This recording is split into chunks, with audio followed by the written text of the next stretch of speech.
Exactly. Again, Attorney Philip Snyder is joining us. Philip, a lot to take in here for our viewers. Do you think it'd be a good idea to put Brett Seacat on the stand? You know, unfortunately, I don't think you have a choice. The defense attorney right now is sitting like this going, oh my God, there's so much evidence. What am I going to do?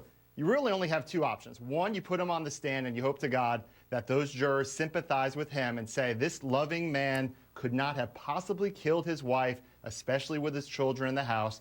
And you also focus on the fact that there is a suicide note. I know that there is some debate as to whether that note was forged, but you hold your hat on the suicide note and you hope to God that Brett Seacat comes off as a credible, reliable witness, and it kind of pushes all the other mountains of evidence underneath the rug. Yeah, you know, you mentioned that suicide note, the state is trying to prove to the jury it's a fake. But this guy was working on forging documents the day before death. So there's, again, so much here. Attorney Philip Snyder. All right, Philip, let's talk about Seacat's story.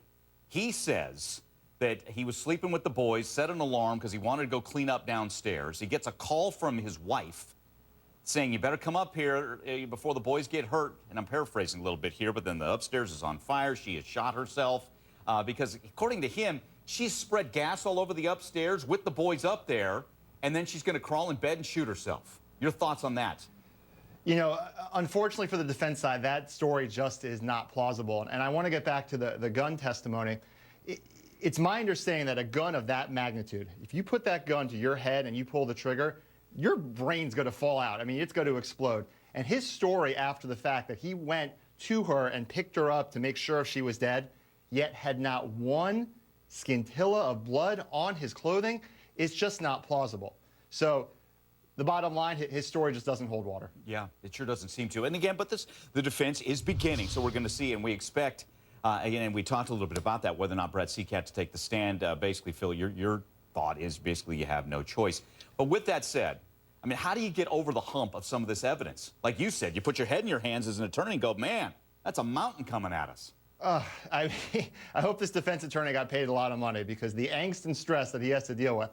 There is so much evidence, and those witnesses were, oh my God, oy vey, they were so compelling. Those jurors are just captivated, and they're staring at them, and they're saying, how could this be? How could this man do that? So I think he has to channel his inner police officer techniques, come out on the stand, try to look sympathetic, try to look compelling. A tear or two wouldn't help. Talk about the boys, talk about how much he loved his wife. But it's going to be a huge uphill battle. It's going to be difficult to overcome that evidence. And we'll see how they climb it as they begin their case. We're keeping you posted. And Philip, all right, defense attorney here. You've got this. This is being said prior to the event happening, the tragedy unfolding. How do you deal with that as you begin your case? You keep having to focus on the positives, and the only real positive they have is that it's the state's burden. So there is no eyewitness to the crime, which is significant. Now, the state presented shovelfuls of dirt to pile up, you know, to overcome that, but there is no eyewitness. So you harp on the fact there's no eyewitness, and you put him on the stand, and you hope that he can somehow explain, based on emotion and the fact of that his wife has just died, why he made some of these outrageous statements, and the evidence, the tangible evidence, just doesn't support his comments. Yeah. Back with us, our attorney, Philip Snyder. And Philip, before the break, we were listening to some pretty compelling testimony there from the marriage counselor. Let me read the quote back again. This is Brett Seacat on the phone to the marriage counselor hours after Vashti's dead. I killed her. Vashti is dead, and it's my fault. Goes on, you know, he's not confessing there, but he's taking blame because she's dead and, according to him, committed suicide. But still, those words, I killed her. Not good. They're not good. And when you listen to the statement, though, it sounds that he says that and then kind of backtracks into, well, she killed her. And, you know, when you take off your lawyer hat and a jury's looking at this, they're saying, what is going on through this man's head? And I make it to a poker analogy. It sounds like he's on tilt. Sounds like he realizes he made a mistake. He realizes he's now in a hole, and now he's trying to backtrack. Because it doesn't make sense that 5 hours after the death of your wife and your children, this traumatic episode, that you would call this individual to report this, to kind of cleanse yourself, and to also lay the groundwork for a potential defense. It just smells bad. Doesn't pass the smell test, in my opinion. Yeah, and then you look at, you know, him moving forward. A couple of weeks after this, he's given this 7-hour interrogation. The guy's a former cop, CSI guy. I mean, he could be pretty good on the stand, right? I mean he's as far as demeanor and withstanding some fiery questions. You know, they teach you as part of the academy how to testify. So when officers go on the stand, they're skilled in the art of answering questions, knowing how to divert questions. They know where all the players are. It's very comfortable for them. But what's an interesting fact that the layman probably wouldn't realize is that normally in these situations, surprisingly, when law enforcement officers are charged with crimes, what they call lawyer up. They get lawyers to kind of backtrack, invoke their Miranda rights, and kind of formulate a defense. I found it personally very interesting that he went in 2 weeks later and gave this outrageous story for 7 hours without the advice of an attorney. Yeah, Snyder, Philip, well, you hear that again. I mean, he's coming back strong. We heard the cuss word there. But still, what ended up happening was laid out by, that Vashti had told friends this and asked friends about it. He seemed almost blindsided by that, which is unusual because he had to foresee that coming. You know, in a divorce like this, where they were dealing with it or attempting to deal with it collaboratively, you go to your friends. And clearly, Vashti went to her friends and said, I'm ready to do this. I'm ready to do this divorce. And she seemed to be in great spirits. Him, on the other hand, seemed to be devastated by this, which only leads and supports the motive. So again, the fact that he went into this statement, this firing squad, without the advice of counsel, and knowing that he's a law enforcement officer, just boggles my mind. Yeah, as we look at the pictures, again, look at that. That's a picture-perfect cup. They're cut out of a magazine. But let's get back to the matter at hand, of Vashti telling a friend and asking the question about, well, he wouldn't burn me with burn the house down with me in it, would he? Let's listen to that from a friend. She said, do you think Brett would burn the house down with me in it? And I looked at her and I said, what? And she said, do you think Brett would burn the house down with me in it? And I was taken aback by that. And I said, not with the kids at home. Again, that from a friend there. All right, so as we move ahead, and they've played the tapes as far as the defense goes, Philip, of the, when I was watching some of the video, it's the house, the upstairs going up in flames, and you can hear voices and things like that. Why start there? Why are you starting with the scene there as Vashti is dying inside, or dead inside? You have to lay it out there. It's the big elephant in the room, so it's important to bring that to the jury's attention. However, again, we don't know there's no evidence on who actually pulled the trigger, and there's no evidence that Mr. Seacat actually is the one who lit the house on fire. So if their defense remains that she's the one that committed this crime, it really lessens the blow. It actually dampens the fire and gets it out in front of the jury. You could take the stand as well. We'll keep you posted. And this is where I think it gets difficult for the defense, that she's basically rolling the dice then, that he's going to pick up the phone, because if he doesn't answer, the boys die right along with her. Absolutely. It seems very implausible. And I do want to focus on one thing. I had a trial at the state attorney's office, and the main piece of evidence, which I wasn't aware of at the time, was that there were 2 separate flames that lit up at the same time. Now, that's typically a sign of someone who's trying to commit arson, when there's 2 accelerants. It's not as if what the defense is somewhat claiming, that she tried to light the house on fire, because a layman, what they have done is they would have lit in one area and had it engulf in flames. Mr. Seacat, as a law enforcement officer, knows that a house will burn much faster when there's 2 sources of accelerant that make the house go up in flames faster. I don't know if the prosecution's going to jump on that, but if I was the prosecutor, I would make that a big point of contention. So you'd use his CSI, his law enforcement experience against him, that he knew what he was doing. He knew how to set a fire. Absolutely. If his goal was to burn the evidence, which is what he did in essence, the best way to do that is have 2 separate accelerants burning at the same time. It's very, very unlikely that someone without a law enforcement background or someone who is an arsonist would know that fact. Philip Snyder's with us, and our attorney, Philip, providing some great insight here. Boy, that's again, you're just really laying out potential motive here for the jury. I know oftentimes you don't have to prove motive, but that's got to stick in a juror's head, don't you think, Philip? Jurors want motive. Like that AT&T commercial, we want more, we want more. They can't provide any more motive. It's the ultimate motive case. You have a man who is upset that his wife is filing for divorce. He tells numerous people, it's either I'm going to kill you or I'm going to take the kids away, but you are not divorcing me without some repercussions. And guess what? He followed through. The ultimate motive case if you've ever seen one. Okay, and again, concerning potential infidelity here, Vashti's sister in a preliminary hearing testified that she had a sexual encounter with a coworker the defense attorney, Roger Falk, had mentioned that as well. So to get that out there, how does that play before a jury? Philip? Look, it just tries to discredit some of her other statements where her friends are saying she's, upbeat and she's working out and she's going to Cancun. It's just a little jab at her credibility. I don't find it to have significant weight. In divorces, it's very common for people to be somewhat separated, although they're still married for quite some time. So even if she did have an affair, at least my opinion, doesn't move the needle much. Yeah, and it cuts both ways because the marriage counselor and friends were saying she was better than ever. She was looking, she was ready to move on. She was exercising, eating better, looking better, ready to start a new chapter in her life without Brett Seacat. Absolutely. And again, oftentimes in divorces, you have a situation where one party moves on faster than the other party. It seems as if Vashti has moved on, and Brett Seacat just couldn't handle it, and he took the ultimate step. He may have taken her life. Wow. Snyder, right, Philip. And we've laid it out there. We've heard from the prosecution, and yes, things are stacked up against the defendant, Brett Seacat. But as we move forward, where are you seeing the best bet, best hope of a reasonable doubt here and an acquittal? Well, the best bet, and I think it's still a stretch, but I think the best bet is to focus on the suicide note. You have to do something that diverts that attention away. They're claiming that she's depressed.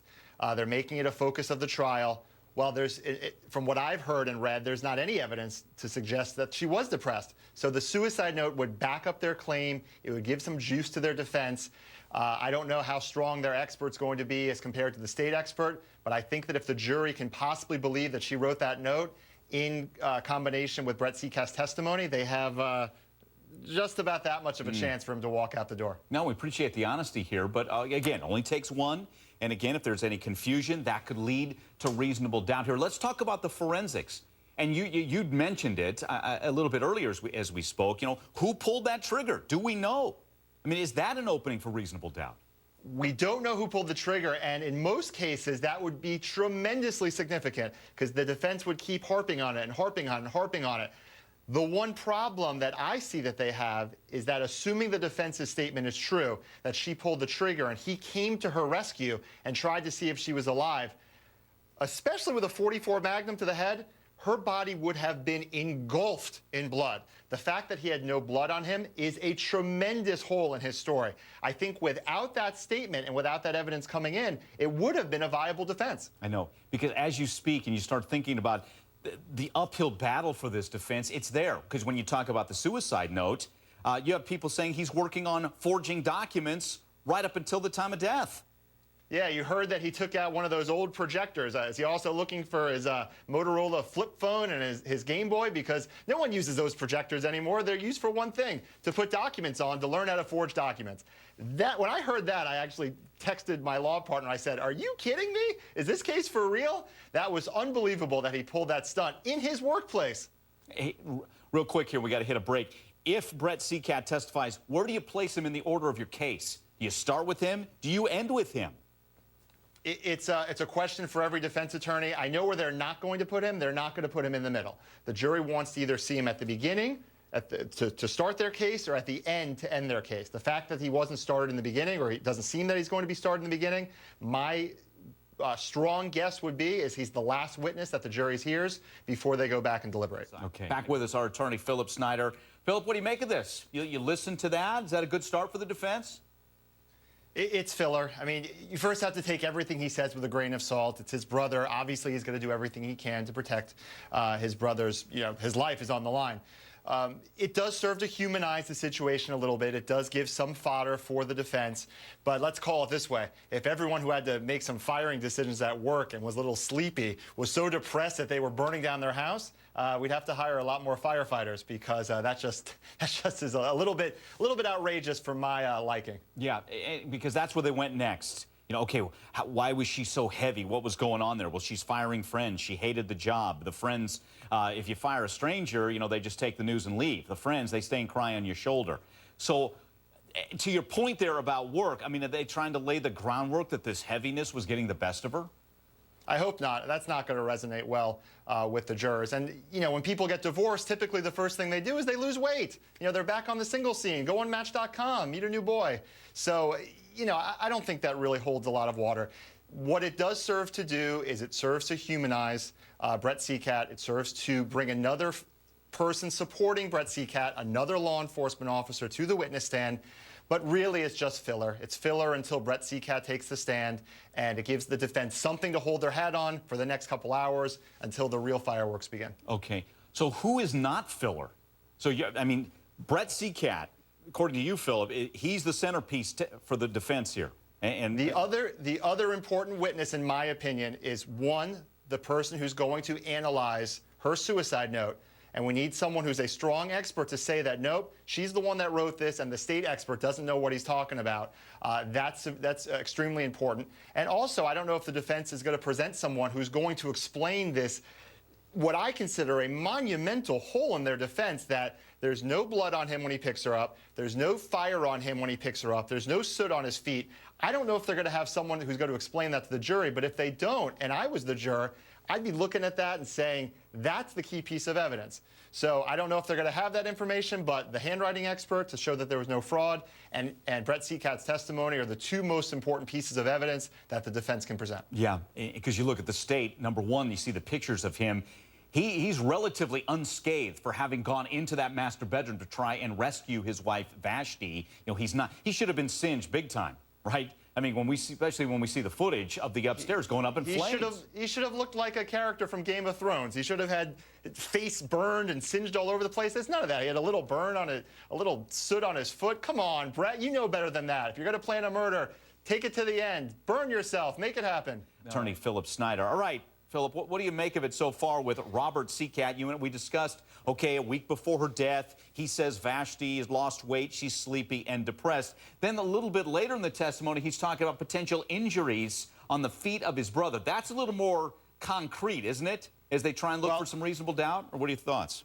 I hope my wife is watching, because I'm about to say something I don't say very often. Uh-oh. I made a mistake.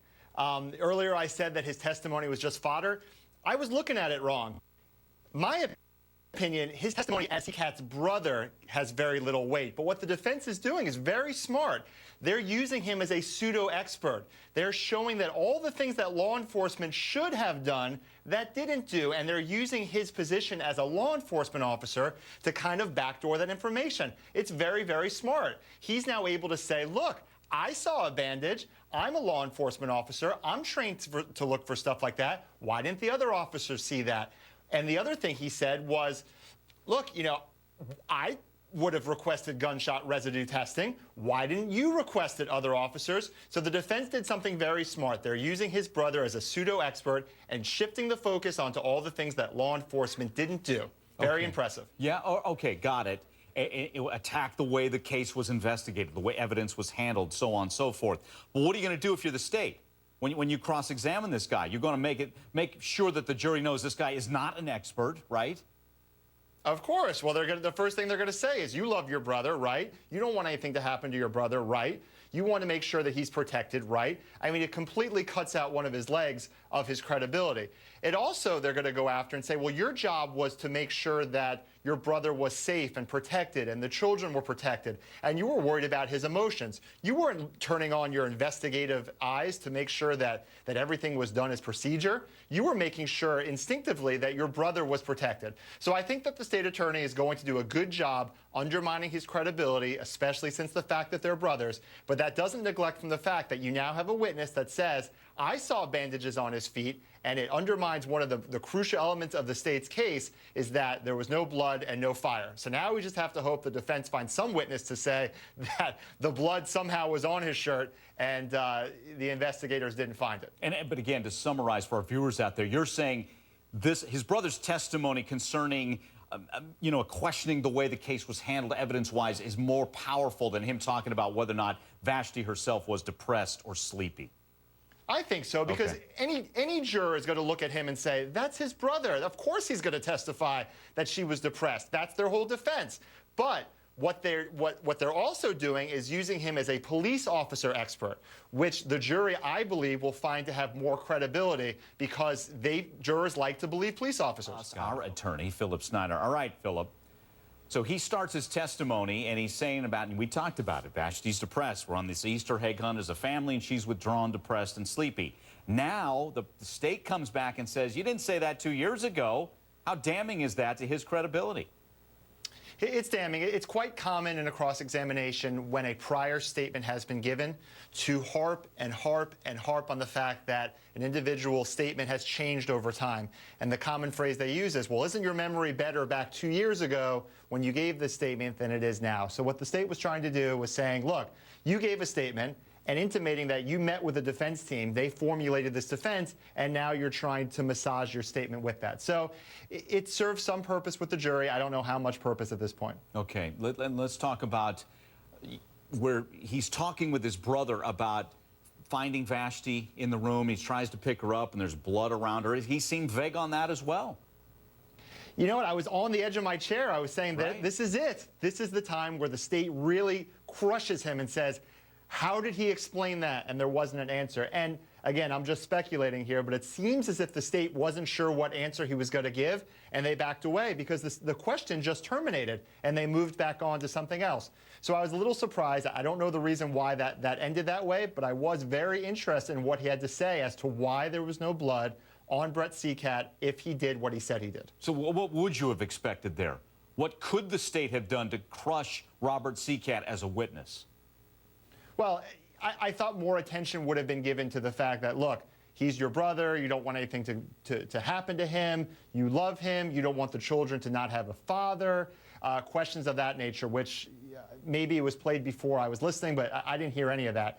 It seemed as if they were kind of just pussyfooting around the issue and just poking some holes, but they didn't really go for the jugular like I would have expected them to do. And my thought process is they were concerned that because he is a law enforcement officer, he would know how to deflect those questions, and it would come back to bite them. Got it. Our expert, he's been providing great analysis for us today, attorney Philip Snyder. And again, and we've pointed out, we've heard the prosecution's case, and of course, they've got a pretty good one with some of the things. Even Brett Seacat himself admits that the guy's a former cop, and he knows some things do not look good, but the defense is beginning their side. His half-brother, Robert, speaking. So give us your take to this point here. Robert Seacat, is he a powerful witness for his brother or what?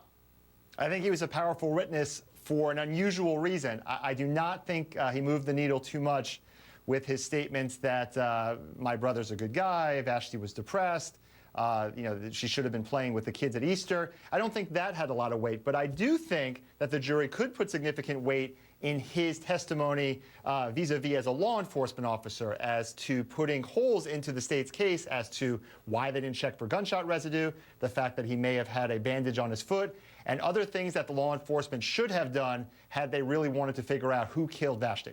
And by the way, Phil's helping us as well with some great expert analysis. From where you stand right now, as we move forward in this case, and I know we've talked about it, we can continue to talk about it, whether or not Brett Seacat has to take the stand. Is that a must? Does he have to take the stand? In my opinion, it's a must, because right now the state has presented just so much evidence, so much compelling, not just scientific evidence, but heart-wrenching evidence of all these friends and these marriage counselors and these witnesses that have painted this just horrific picture. And all they have now is Brett Seacat's statement where he's, no, no, no. I mean, that doesn't sound credible. He needs to take the stand. He needs to put all his law enforcement techniques at work and try to convince that jury that he did not kill his wife, Vashti. Yeah, and to your point, it's so specific what these witnesses are saying. Specific that he potentially had talked about, and he was confronted with that in the interrogation of burning, you know, the house, you know, and make it look like Vashti did it. It's specific, and it's heart-wrenching. It's not, you know, there are some murder cases where they present weeks of scientific evidence and analysis with forensic. This is not that case. This is stuff that the jury can hold their hands to and say, other witnesses have said, he killed him. He said, I killed him. It's going to be very tough for that defense to overcome, and Mr. Seacat must take the stand to convince them otherwise. Got it. Great work, Phil. And your contention on that front, that wasn't all that great for the defense. You called it filler early on. You still stick with that? Well, it's not that it was bad for the defense. It just didn't move the needle that much for the defense. I mean, picking one instance of an Easter egg hunt over the course of their relationship a week before, I don't personally find it to have too much weight.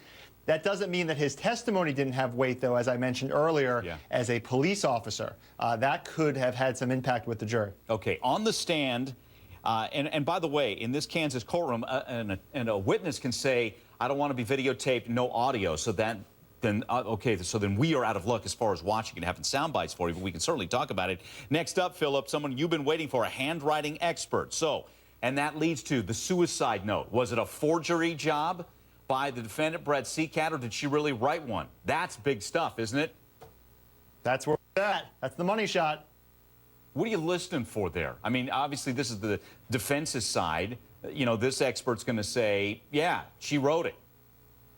Well, you know, from what I know about handwriting experts, it's usually very easy to tell if something is forged. It's very difficult to tell who forged it. So I think the defense, I'm sure when they cross-examined the state witness, they said, well, you're saying it's forged, but you don't know that Brett Seacat forged this. And I'm sure they said, well, yeah, we don't know who forged it. But it's very interesting that two alleged handwriting experts, one can say, no, it's absolutely unquestionably forged, and the other expert says, I don't think so, I think it's legit. They're conflicting evidence on two experts, always interesting. Got it. Okay, again, Phil, thanks again for your insights here today as we continue to follow this case, get everybody caught up on it.